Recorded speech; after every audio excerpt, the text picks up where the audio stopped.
Okay, the guest between periods I have here is Jim Knapp, assistant hockey coach at Duluth. And Jim, I think the first thing we'll ask you on is recruiting. Now, you and Serdy have been at Duluth now. This is your third year, and both seasons have been quite good. And has that helped you at all in your recruitments? Well, we think so. We think that that part of the recruiting is that the good kids want to go to good programs, and you know, you get more of the kids that have the aspirations of doing well, just not playing. I know they still got the same adage in the state about everybody goes to Minnesota. They got a big drawing card, I think, because of the North Stars, Lou Nanny and the North Stars, who draws a lot of them. But I know there's quite a few of the players from up here in this area that I think should go, but they end up going to Minnesota. Is there always a possible chance out, like when you go around and watch these games, you get a dark horse that not really anybody's ever looking at? Well, I don't think that's the case at all. You know, that was the general belief in years past, that we would get the leftovers, and you know, from what we were told is that we've had the leftovers for the last 7 years.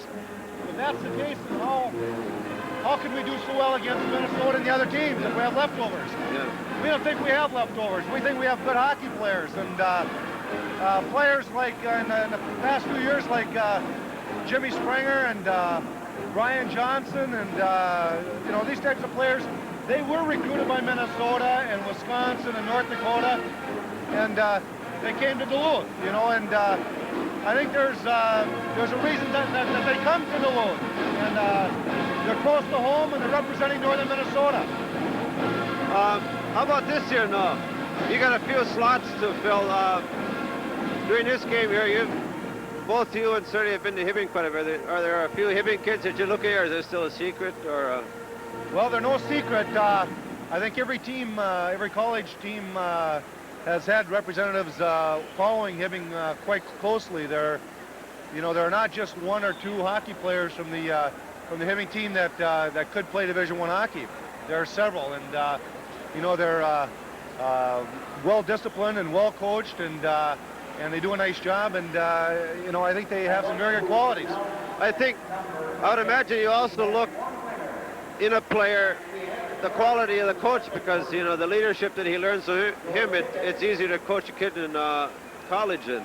That's right, and you can tell that these kids are well disciplined. They follow the system, and they're just doing a good job.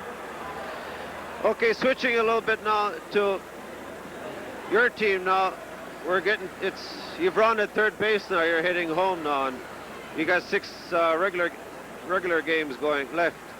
And you play Wisconsin this week, which probably is one of the hottest teams in the nation now, over at home, which is the worst place to play them. And you've beaten them, 8 out of the last 10 times. And I would imagine now they're really waiting for you now. Well, it's 10 out of 10, but really, who's counting? You know, the past is history, and we're taking it on the future. You know, what can we do on Friday night? And it's going to be tough, just like any other game. You know, the college hockey and our schedule is not an easy schedule. So we have to take every game and play every game and every period and every shift like it's our last. So we have to play well no matter who we're playing. Going back to some of your players now, how in the world did you get Brett Hull? I mean, he gets better and better each game. Well, that's right. Of course, Brett Hull, with his father, Bobby Hull, was recruited by at least, in fact, had a full scholarship offer by 15 major colleges. And he picked Duluth partly because of Coach Sertich and the skating program and his rapport with the players, partly because of the way we recruited him. We told him that he had to make the team and he had to do whatever he's going to do with his own name, Brett Hull. And Bobby Hull is Bobby Hull, right. And Brett Hull is Brett Hull, right. and so forth. So we did it on an individual basis. I know a lot of other teams tried to really play up his father. Yeah. You as an assistant coach now, what part of the facet of the game do you handle? Well, quite a few. First of all, I'm on the bench with the team, and I work with the defense mostly. I handle the defensive practice, and and I also work with the academics part with the players, making sure that they graduate on time. Well, Jim, we've run out of time here, and I want to thank you for being up here, and good luck the remainder of the season. Thank you, and thanks the Hibbing program for giving us such great entertainment. Thank you. And we'll be right back for the third period action.